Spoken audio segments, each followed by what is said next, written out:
Welcome to the Peopleverse podcast. I'm Evan Troxel, and today I'm joined by Todd Miller. Todd Miller is president of Isaiah Industries, a manufacturer of specialty residential metal roofing. He's also one of the hosts of the Construction Disruption podcast, which I have had the pleasure of being on.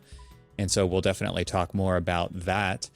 Todd has an educational website for property owners and others at asktoddmiller.com. He's also vice chair of the Metal Roofing Alliance, as well as a current board member and past chair of Metal Construction Association.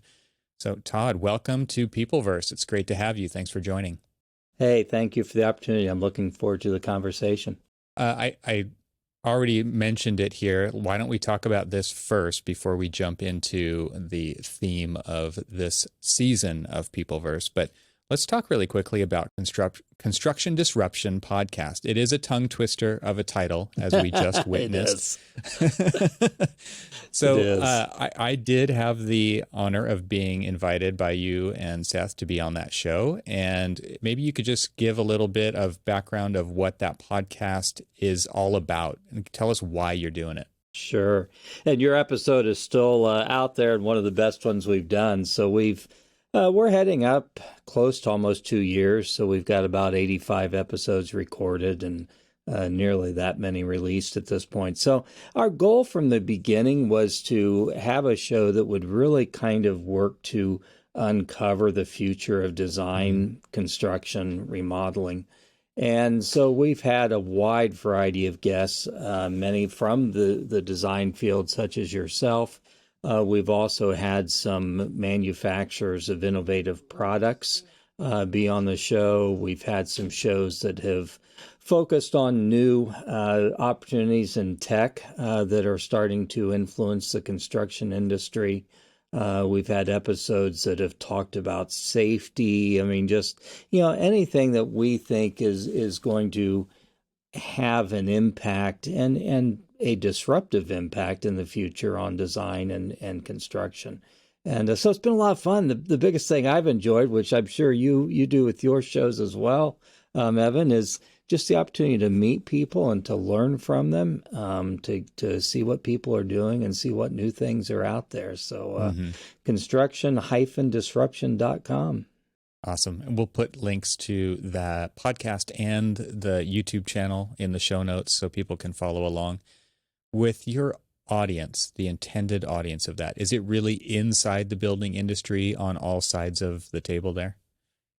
It is, for the most part, yes. Our audience seems to be a number from the design community, also some general contractors and some more specialty contractors. But we've had a few shows that we're like, gee whiz, if we could get this in front of property owners, there's some value here too. So sure. We've certainly worked to get in front of some other groups as well.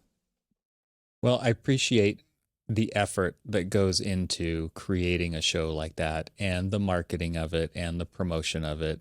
So I know what that's like, and I know how big of a task that actually is. And, kind of the idea behind this season of Peopleverse is the people behind the products, the people who are joining us in this movement at Tect to really double down on the value of people in the building industry.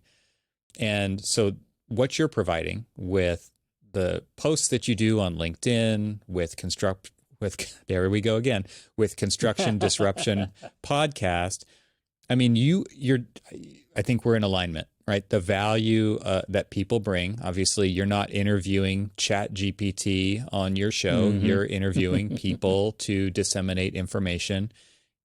So even though you're talking about disruptive technologies or disruptive ideas in roofing, in construction, no matter how specific or general it is, you're always talking to people.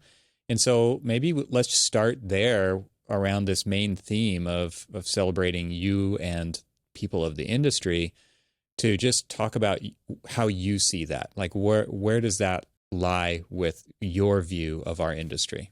Sure. I'm not an engineering guy. I'm not really a manufacturing guy. My degree was in communications. And so I've always kind of been grown up with the thought that relationships and people were paramount to making anything good happen. You Mm. had to bring people together. You had to bring people together in a positive way, focused on something, together. And so, this whole idea of bringing people together is really what I love. And we do this on the shows and on Peopleverse and on other shows. You do this not just between your guest and your host, but trying Hmm. to get this relationship established with your listeners and viewers as well. Yeah. So I think it's the important thing is it kind of reminds us of what's important. Yeah. And this whole idea of putting people first, and I mean, you can't have an audience. You can't have a show without an audience. You can't have a show without the hosts. And the nuance that comes out of the questions, the digressions. I mean, you know this as well as I do by hosting shows like this, that you don't always get what you expect to get. And I think that's kind of the beauty of it as well, is not really setting a goal of what you expect to get out of an episode, but figuring it out as you go along. And I'm sure that you've been surprised sometimes of the kind of interesting stories that emerge through that process. Absolutely. We had a show where we had interviewed Letitia Hankey. She is with ASR Roofing out of Northern California. And, we thought we were going to talk to her about things her company does. They're very philanthropic. They're very supportive of their community. They're doing a lot to build into the next generation of workers. And really, we touched on some very personal things with her. And, it was at least the second show where our guest was literally brought to tears as they thought back on Wow. some things in their life and some experiences. And, whereas we thought the show was going to be about one thing, instead it was really about how incredibly resilient she is Mm, and what a special person she is and the things she's had to overcome in life to get where she is. So you're right. As soon as you add that personal element, things could take a 90-degree turn and end yeah. up completely different, but ends up being some of the most special moments that you witness in shows like this also. Let's shift gears a little bit and talk about Isaiah Industries and what you're doing there, and potentially, I guess, even the Metal Roofing Alliance, as you're seeing a larger community and just thinking about like running a business with people in it on the manufacturing side in this specific industry, in the building industry. Can you talk about that and the team and the value of that team and what it takes to make the products with all of the people involved, and then bringing together the community within your association to share the wisdom and knowledge that comes out of being a part of that production and the selling and the marketing. And there's so much there, but I mean, obviously the people are the thread, the glue that binds all of that together. Our company, we've been very blessed over the years. We have a very loyal team, and we have team members who've been here 40 years, Wow. literally, and many who've been here 30 plus years. And so you do see out of that how much those team members bring to everything and what that has to do with creating a positive experience for your customers and really delighting your customers as Mm. well. And, I think one of the things that I think to some degree it's gotten worse since COVID is, we see a lot of companies and people will interact with a company and what they hear is, I couldn't get I can't get a hold of anyone who knows who Mm. I am anymore. Mm. I'm just an account number. I'm just this or that. And, one of the things that we here at our company really emphasize is every customer is critical. Every customer is important, regardless of their size or their volume to us or how long they've been with us. And, because of our interactions as a team, we realize that it all has to be about customers and satisfying those customers. And, it's interesting too that you brought up the Metal Roofing Alliance. So, interesting roots to that organization. It sort of started back in the late 1990s. a few of us who really were competitors on the manufacturing end of things, didn't typically interact with each other very much. A few of us, handful of us, found ourselves in a hotel conference room together, and we got to chatting, and we realized at that time metal had literally about a 2% share of the steep slope roofing market. Mm. And, the reality hit us that even though we thought of each other as being competitors, we weren't each other's competitor. Our real competition was all the different product genres and materials that were out there. Mm. And so, that kind of fostered the idea of, well, why don't we work together? And at the time, we were talking about a campaign that was popular, the Got Milk campaign, all the celebrities with the milk mustaches and everything. Right. And we said, why can't we have a Got Metal Roofing campaign? And funny thing is, we started it and we literally drafted the organization originally to have a 5-year sunset. We thought, at the end of 5 years, we will have done as much as we can do, and it'll be time to go back to being competitors rather than friends.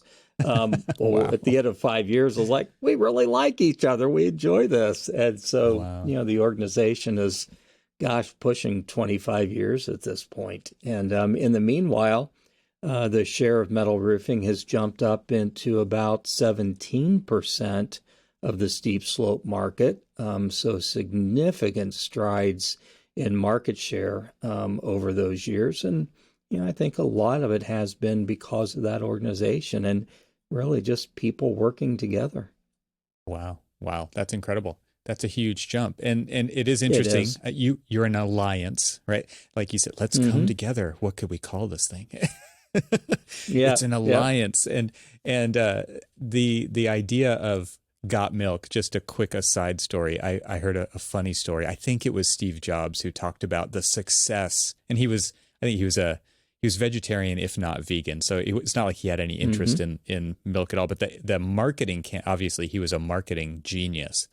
And the idea of Got Milk, I thought it was so funny because he points out the irony of it being, it's about the absence of the product. It's not about the product at all. It was about the absence of a product and addressing that straight on. And it was a brilliant marketing campaign. So Wow. it is pretty funny that we still talk about it today, right? Yeah. Yeah. Absolutely. So the idea of the alliance and this sharing of information across competitive boundaries, right? I think that is so interesting because in the building industry, there is kind of a general or a fair amount of distrust and risk avoidance in the industry. And like you said, people feel like they're being treated like a transaction or just a number, which I think further feeds that distrust or avoidance. I don't necessarily think we need to think of it as risk avoidance, but personal avoidance, right? And one of the big trends that we've seen over the last decade, if not more, is that there's an abundance of information, there's an abundance of data out there, and people have basically been trained to just search for data, right? And especially on the design side, right? It's like, what is the most efficient use of my time? I just need the answer. I don't need to be sold to. I don't need to, I'd rather prove it to myself that this is going to fill the needs that I have for the product in my project.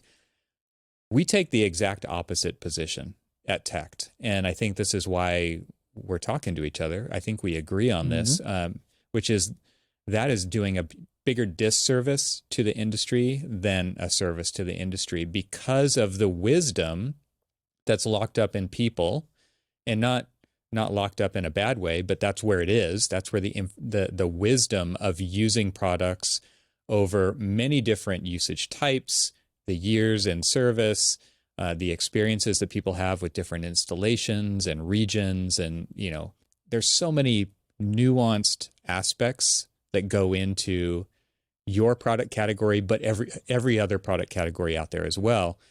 And so our position is, I can probably learn more in 20 minutes by talking to somebody like you than I can in like a 4-hour Google search trying to find out information about products. And Yeah. so, this risk avoidance or avoidance of personal, getting together communication or distrust in the building industry. Why do you think it's important for our industry to embrace this person to person wisdom on demand kind of model rather than going on some unknowing path in the search for data and information? Yeah. So I'm going to tell a story. I'm kind of telling on myself and our organization a little bit, but so I've been here at the company since it was started, in essence, back in 1980, and for many years we have all these SKUs. I mean, we have thousands. I think we're up to 8,000 different SKUs between products and colors. Mm-hmm. And for years, we used to call those by some sort of descriptive name that meant something. And so you'd say, I need a gable edge trim. Everyone immediately knew what that was, as an example. And we had someone come into our company, and God bless him, he did a lot of good things for us, and we still have continued this way. But he brought us an ERP system where suddenly everything just became a number. Mm. And as soon as that happened, I quickly noticed, people were making more mistakes because they didn't have this vision that went along with the number. Instead, they just had a number, and numbers get messed up, and numbers Yeah. aren't emotional. Numbers are factual data. And Right. so, I think somehow that's an analogy for the bigger picture of what you're talking I like about it. there, Mm-hmm. Evan. As soon as we start thinking of everything just in terms of data, we lose that emotional connection, and things don't mean as much. And I think mistakes can happen more readily that way as well. Um, if you think about it a little bit, I mean, and what we're all driving toward in our industry is we're always trying to work together and work collaboratively as much as we can to make products that are more sustainable, products that are more energy efficient, products that are safer, buildings that are safer. Yeah. But yet, if we don't have that personal element and those personal stories that come out of those connections, you lose all the emotion for all of that, and it just, I don't think you make the strides that you do when you bring the emotion into it. Yeah, that's interesting. With the idea of numbers, I do this all the time. I feel like I'm getting more dyslexic as I go on in years. Especially when I'm typing. And so like thinking about the way that we interact with data and information, it is very easy to make a mistake. And I think it's really interesting, this idea that you said of kind of a picture or an image that goes along with a name, Mm-hmm. those being two kind of crucial pieces of information. A number does not evoke that. But it's also hard to name 8,000 things, Todd, I'm going to say.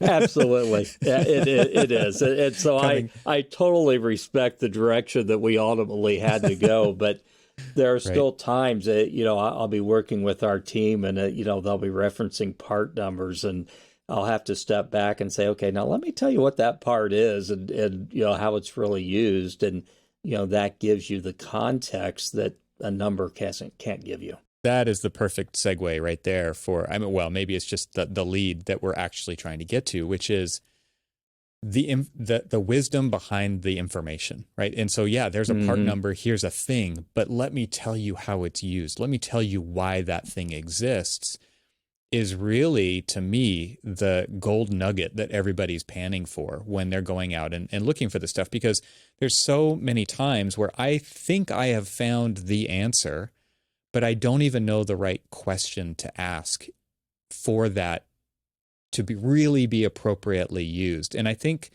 to us, the idea here is like, this is what was that game show? The Who Wants to Be a Millionaire, right? And Oh, can I yeah. phone a friend, right? Can I phone a Yes, friend? yes. And so the idea of transactions versus relationships, there's work. There's a piece there that ties those things together. They do go together, just like wisdom and data go together. Like they're both Mm-hmm. important pieces of the puzzle. We're not saying disregard one, only use the other. We're saying, but the order in which they happen can make a huge difference, right? So wisdom before data, relationships before transactions, I think are the kinds of things that we're really focusing on. And this pairs nicely with the design process, because the more wisdom and the more relationships that you can apply early in the design process can have the biggest impacts throughout the design process, so that you're not reacting later, potentially redesigning something, figuring out that it's not going to work, and then a complete rework has to happen at the end. If we could avoid that, I mean, that's really where the power of relationships and wisdom come in early. So having those trusted individuals that I can phone a friend and just get the lowdown as quick and get the why from you in your category makes a ton of sense. That to me is just, that's really what we're all about here. Yeah. You know, we had it happen just last evening. We had a contractor send us it was an architectural drawing, but it was a drawing of a particular metal part on a building. And, you know, the contractor said, I need to quote this. And, you know, I took one look at it and I said, we'll quote it to you, but it's not going to work. You know, And we you got knew to right have a away. deeper conversation here because, and you know, and it took someone who understood, you know, the gauge that they were specifying and how the part was being used to be able to look at it and say, you know, great idea, but we got to think of something else here because this isn't going to work. And you know, and that had gone through several steps until it hit the right person who knew the right information to say, Yeah. we got to look at this again. Yep. And so, And yeah, that's you're how right. those relationships are really born, right? Because you do kind Right. of, there is work there. I mentioned that a minute ago. There's work Yep. between just pinging somebody to get what you need versus having a relationship with them, because that takes time to figure out. I think for us, the shortcut that we're trying to create is saying, the people on this end of the phone are all worth your time because they care about solving your problem. And like you said, it had to go through several people to even get to that point. It would be great to shortcut that as much as possible by having kind of a Yes. curated list of people who care about this kind of a thing. Oh, absolutely. I mean, I am such a believer in the tech platform and what's being put together here.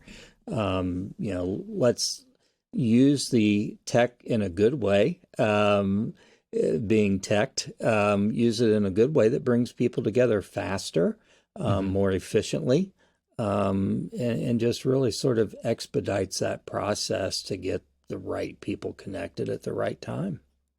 And, you know, that's really what we're all about. We all, I think, are learning. We got to be more efficient. I mean, that's been the story of my career, just the increase in terms of the speed in which everything happens. I mean, as a loose example, I mean, 40 years ago, we still did stuff by mail. I wasn't even using fax machines. And, you know, if a customer placed an order and we told them on the phone, we'll get that out in about 3 weeks, that was the speed that life operated at. Yeah. But today, you know, 3 weeks and people are missing deadlines and all Yeah. kinds of problems are happening, and it needs to be 3 days. So we have to be able to use technology where we can to expedite things and speed things up. But yet we got to learn as people, we got to keep that people centricness of it as well. Yeah. I have three questions for you, and I think they're all kind of interrelated. So I'm just going to throw this out there, and I want you to take it wherever you want to go. The first question is, who inspires you, and how and why?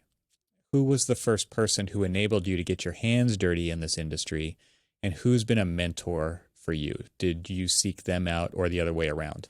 I could see that all Sure. potentially being the same person, but maybe not. And so that's why I wanted to kind of group them together and just say, like, again, let's go back to people. Who inspires you in your day to day? Yeah. You know, this is going to sound a little odd.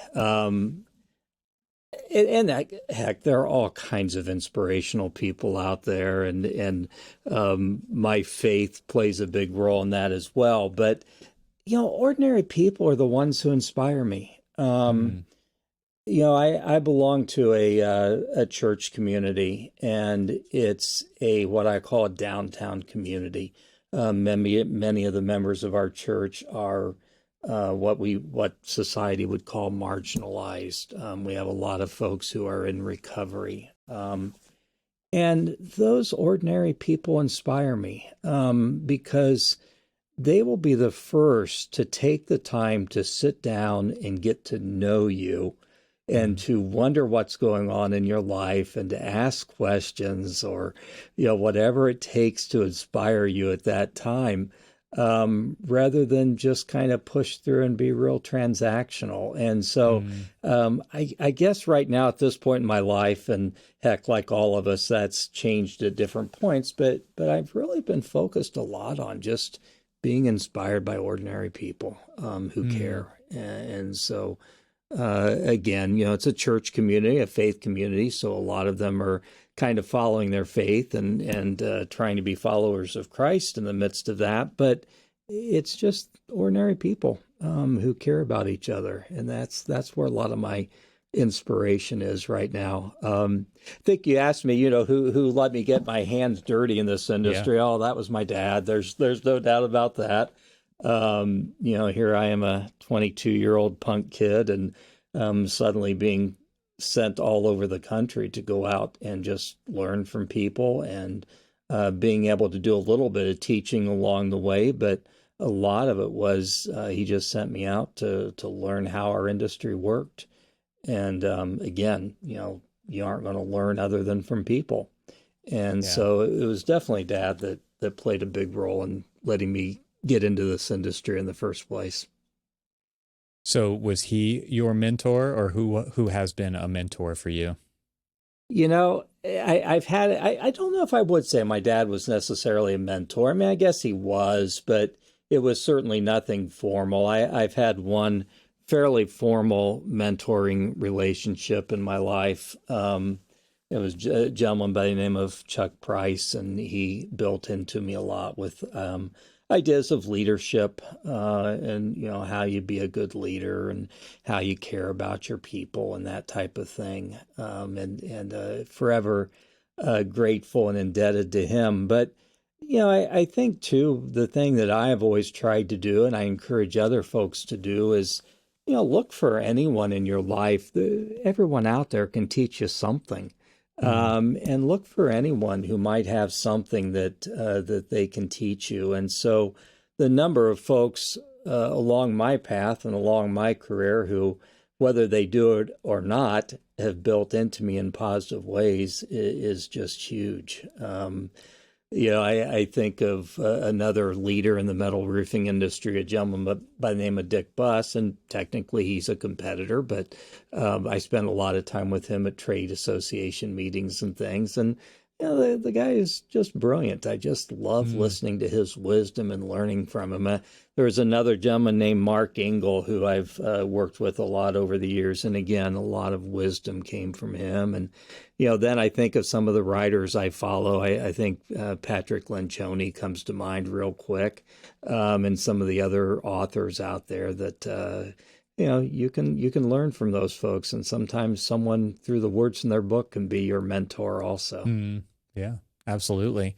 The idea of you seeking out either wisdom and knowledge from somebody who's not, officially a mentor for you, it totally hits home. I think I definitely see that happening in my life a lot. I'm constantly searching for. I don't know if you consider yourself like a completionist, but I feel like I am with podcasts or audiobooks or whatever, because there are definitely times where you don't feel like you're getting something super valuable all the way through. How could you, right? But man, Hmm. there's those times, and I'm sure it's like this in sermons and community meetings and all those things, where it's like you get that one bit of information that you actually needed. You didn't know you needed it, but it was in there, and that was Yeah. a gold nugget, right? Because I listened to 45 minutes of this podcast, and I got this one thing out of it that just really nailed it for me. And I feel like in the world of limited attention spans, like you talked earlier, right, about how there's people actually taking the time to get to know somebody or listening to somebody Hmm. is getting rarer and rarer. That Yeah. I feel like there's people who don't have time, or they don't. It's not that they don't have time, but they don't make time to listen to the wisdom that does exist, the information that people are putting out there, like your podcast, for example, maybe this podcast. But the attention span is so short. Maybe let's go back to like the whole idea of doing a podcast and the long form communication style that it is. I feel like it's one of the last media forms out there, I'll say, where long form is acceptable. And I'm totally here for it. I feel like because it's the one thing left, it actually is what I gravitate to. And maybe it's because that's where I feel like I was telling Bob, our CEO at Tect, this the other day. I'm just like, I'm a long form person. Like when I write, it's long form. Like I can't write the snippy. I'm not very good at it. I don't feel like very good at writing the short little Hmm. Hmm. snips. And of course, they happen sometimes, but I'm much more of a long Sure. form thinker and consumer of information. What do you think about that whole idea of attention span and kind of zigging in this direction of podcasting and long form conversations versus zagging of social media, where 6 seconds is the top, of anybody's Yeah. attention span before they thumb to the next thing? Yeah, I remember years ago when people started throwing around the term soundbite. And so it was that 3 or 4 or 5 second bit. And yeah, I mean, sure, sometimes there could be good things in that, but I think you internalize things better when you know the full context. Mm-hmm. And the full context only comes out in this longer form, sort of expounding or conversation, if you will. And Yeah. and so yeah, I think sound bites become just sound bites. They become things that kind of fleet through and you may pay attention to, but you don't really internalize it till you enter into a conversation with someone. Well, Todd, this has been a fantastic conversation. I am going to have links to everything that you're involved with in the show notes or in the YouTube description, depending on how people Oh, are great. taken in this conversation. So, the Alliance, the Metal Construction Association, Isaiah Industries, Todd Miller himself on LinkedIn and wherever else we can find you. Is there anything else that you want to mention to the audience today around this kind of theme of people first and anything in that realm for you? I do love conversation and emails sometimes can be great conversations also. But yeah, I encourage folks, if you got something you think you can teach me, no doubt you do, engage me and let's do that. Or if you have questions for me, yeah, I've been blessed. I mean, I've been around residential metal roofing really as long as anyone at this point. So anyone with questions out there about steep slope metal roofing, I probably can get you the right place if I can't help you. But That's a regardless, great I point. just Yeah. yeah, I just don't want anyone to ever feel shy. I'm happy to talk with anyone anytime. Let's just pause for a second before I wrap this up and just to not validate, but just to double down on your point. If you have somebody that you can go to and ask a question, it is really likely that if they don't know the answer, that they know somebody who does. And I think that Yes. is so valuable in our community. Like you said, like you've got those people that you bounce things off of that are in your community that might be competitors, they might be, something else, they might be part of your team, but there's so much there that is kind of hidden below the surface. And if you just say it out loud, it just makes all the difference in the world. And five other people that you could ask, or at least one other person that you could get the seeker closer to what they're looking for faster than they can do on their own. Absolutely. And you're right. You go out there and you just try to turn to Google for everything. Mm-hmm. You're going to end up in a zillion directions and not know if any of them is correct. And so Yep. having those trusted people that can lead you in the right direction is fantastic. As we record this today, of course, AI and all of that and has been so much in the news the last few days. And yeah, I think there again, I think it just brings forward that idea of the importance of relationships. I mean, If I end up where I have to live in a world where my only interaction is with artificial intelligence, I'm not sure that's the world I want to live in, to be honest. So lots of reminders here to go back to what's important, which is each other. Yeah. Well, I can't top that. That was a fantastic way to wrap it up. Todd Miller, thank you so much for spending time with us on the Peopleverse today. Talk to you soon. Thank you so much. I really enjoyed it. You take care. And that is a wrap for this episode. Peopleverse is powered by Tect and produced by Tect Media. For more episodes and access to the show notes, visit peopleverse.fm. To learn more about Tect, visit tect.com, where you can experience the shortest path from keyword search to local building product expertise. Please rate us 5 stars and leave us a review wherever you listen. And lastly, if you enjoyed this episode, please share it with your friends and colleagues. Talk to you soon.